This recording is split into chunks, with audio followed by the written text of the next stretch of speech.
Hindi ba't ilang beses nag-away sina Jessica at Colleen bago nangyari tong insidente? Totoo po. Nagkaroon sila ng hindi pagkakaintindihan. Gaya ng normal na magkakapatid. Tampuhan, samaan ng loob, selosan. So there was jealousy.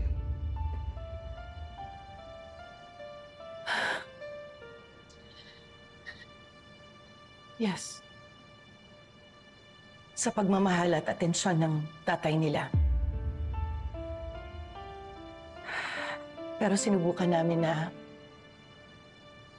pagbatiin silang dalawa.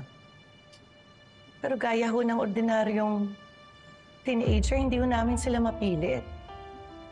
Kaya hinayaan ho namin silang mag-asundo. Kusang magkabati.